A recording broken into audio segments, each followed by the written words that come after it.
안녕하세요. 골드만삭스입니다. 오늘은 1938년에 8월에 있었던 일본군의 중국 우한 공격에 대해서 알아보겠습니다. 1937년 1년 전 1937년 7월 7일 날 일본군은 북경의 루거차오 다리에서 사건을 조작을 해서 중국을 공격하기 시작을 합니다. 그래서 1937년부터 중일전쟁이 시작이 돼서 1945년에 일본군이 멸망할 때까지 거의 한 8년간 중일전쟁이 진행이 됐죠. 그래서 초기에 중일전쟁이 1937년에 7월 7일 발발을 했을 때 일본군이 파죽지세로 중국을 점령해 가게 되겠습니다. 1937년 7월 달에 베이징에서 그 로버차오 사건으로 중일전쟁이 발언하자마자 한 달 내에 베이징하고 텐진을 점령한 일본은 그 다음에 이제 11월 뭐 몇 달 안 됐죠. 한 세네 달 후에 11월 달에 중국의 그 산동반도 밑에가 산동반도가 산동성이고 산동성 바로 밑에가 이제 장수성 밑에가 이제 절강성, 이제 저장성이죠. 근데 이제 그 밑에 산동성 밑에 장수성의 장수성 제일 밑에, 그러니까 장수성하고 절강성 사이에 있는 그 상하이를 이제 11월 달에 이제 점령을 하죠. 공격을 해서. 그다음에 이제 상하이를 점령을 한 다음에 이제 12월 달에는 내륙지방 남경, 난징, 중화민국의 수도인 난징을 12월 달에 점령을 해버리죠. 그래서 중국이 엄청나게 빠른 속도로 중국의 그 수도인 난징을 점령을 하고, 그 다음에 이제 약간 뜸을 들인 다음에 이제 1938년이 되죠. 1938년에 중국이 이제 일본이 드디어 이제 8월 달에 중국의 가장 중요한 도시 중에 하나인 우한을 공격하게 되겠습니다. 그래서 이제 베이징, 텐진 한단 8월, 그다음에 이제 8월 달에 이제 바로 이제 한 달, 7월 달에 전쟁을 일으킨 지 한 달 만인 8월 달에 상해를 점령을 하고, 그다음에 이제 12월 달에 이제 난징을 점령을 한 거죠, 중국이. 그다음에 이제 하는데, 이제 우한이 뭐냐? 우한이 어느 도시냐면 우한은 그 후베이 성에 있습니다.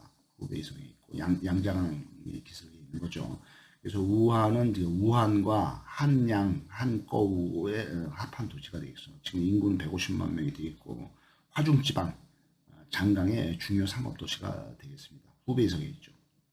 1911년에 이제 그 중국이 청나라가 멸망하고 공화국이 들어섰는데, 이때 순원이 일으킨 신의 혁명이 시작이 된 곳이 되겠고, 교통의 요지가 되겠습니다. 충칭으로 도망간 국민정부의 군사 총사령부가 이곳에 있게 되겠습니다. 그래서 이곳을 우한을 방어하던 사령관은 국민당의 방어사령관은 천청이 되겠고, 그다음에 이제 리중런이 이제 이 천청을 도와서 리중런은 이제 광시군벌이죠. 리중런이 장제스 편을 든 거죠. 이제 리중런이 이제 방어선을 구축을 했죠. 그래서 이제 방어선을 구축한 게 이제 그 허베이성은 이미 베이징에 있는 허베이성은 뺏겼고, 그다음에 이제 베이징하고 텐진에 있는 허베이성은 뺏겼고, 그 밑에 이제 허난성, 그다음에 그 밑에는 후베이성, 그다음에 그 오른쪽에 있는 안우이성, 그 경계를 이루고 있는 270km 길이의 다베 산맥에다가 리충런이 방어선을 펼치게 되겠습니다.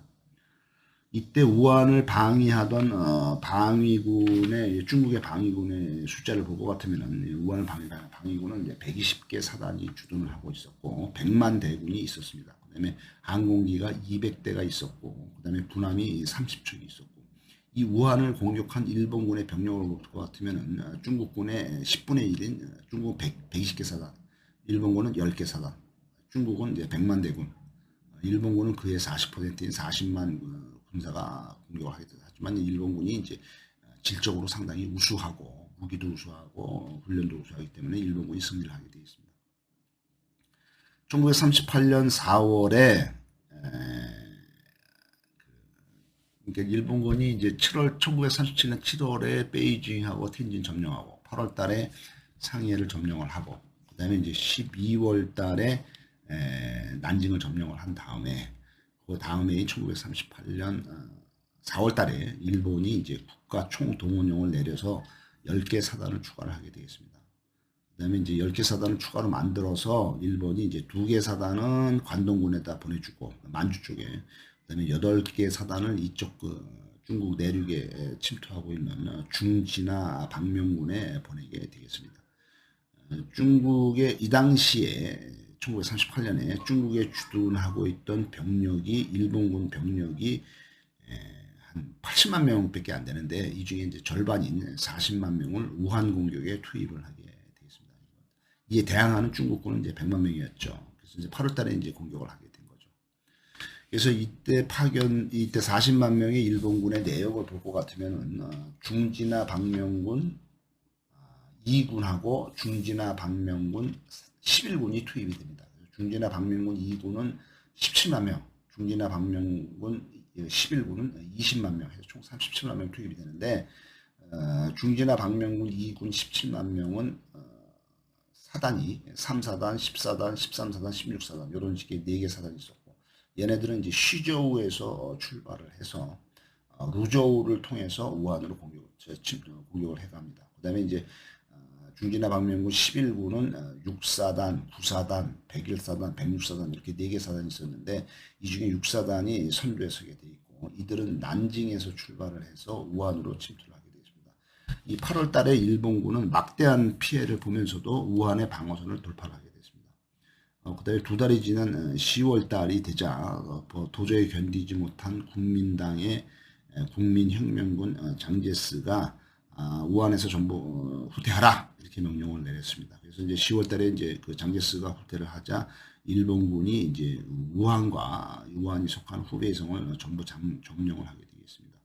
이때 일본군의 40만 명 중에서 6만 명이 전사를 하게 돼서 상당히 많이 죽었죠. 그래서 손실을 볼 것 같으면은 일본은 전사가 한 6만 명, 그다음에 이제 부상이 거의 한 3만 명 이 정도 돼 있고, 중국은 전사가 이에 한 3배에 달하는 20만 명이 전사를 하고, 포로가 한 10,000명 정도로 되는 걸로 되어 있습니다. 우한을 이제 10월 달에 점령한 일본군은 이 우한과 동시에 이제 광저우를 공격을 하죠. 중국 제일 남쪽에 있는 광저우를 공격하는데, 이때 9월 달에 광저우를 공격합니다. 그래서 이때 광저우는 좀 쉽죠. 이때 광저우는 이제 중국군이 별로 없었고, 우한에 이제 중국군이 많이 이제 몰려 있었기 때문에, 그래서 광저우를 공격한 일본군은 쉽게 승리를 합니다. 9월 달에. 그래서 이제 광저우가 무슨 도시냐면은 순원이 국민당을 시작한 곳이 광저우가 되겠습니다. 이때 광저우의 중국의 방어사령관은 허잉친이 이제 지휘를 하고 있었죠. 허잉친의 중국군이 있었는데, 이때 이제 중국군은 사전구에 11만 명의 수비군이 있었습니다. 우한에는 100만, 여기는 11만. 허잉친.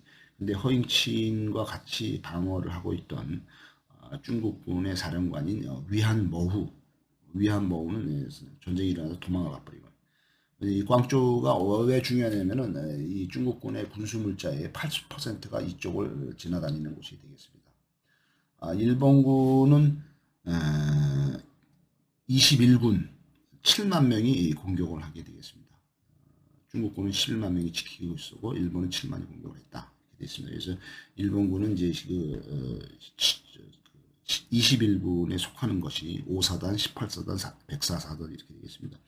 9월 달에 공격을 한 지 한 달 만에 10월 달에 쉽게 함락을 했습니다. 그다음에 여기서 일본군 전사자는 한 7만 명 중에서 2천 명 정도 아주 적게 전사를 본 거죠. 한 2천 명 정도 발생하는 걸로 되어 있습니다. 그래서 1938년에 이제 거의 이제 일본이 광저우, 우한 이런 걸 다 점령했다는 얘기죠. 중국의 이제 주로 해안 도시들을 중심으로 해서 중국의 주요 도시들을 다 점령을 한 게 이제 1938년 전쟁 난 지 1년 만에 일본이 중국을 다 점령을 했다. 이렇게 되어 있습니다. 그래서 평화라는 것은 내가 평화를 간절히 바란다고 되는 게 아닙니다. 누군가가 평화를 어지럽히면은 가만두지 않겠다라는 강력한 분명한 의지를 실행을 해야만이 비로소 평화가 현실화되는 겁니다. 누군가가 뭐 어지럽히는데도 내가 그걸 통제를 못하면 뭐 평화라는 건 없는 거죠. 내가 뭐 그걸 이제 그 통제를 할 수 있어야죠. 그리고 또 의지도 있어야죠. 실력도 있어야 되고 또 실행력도 있어야 되고 그래야만 평화가 온다는 거죠. 그래서 이 평화를 확립하는 것은 군사적인 게 아니라 정치적인 의지가 된다. 이렇게 정의를 할 수가 있겠습니다. 감사합니다.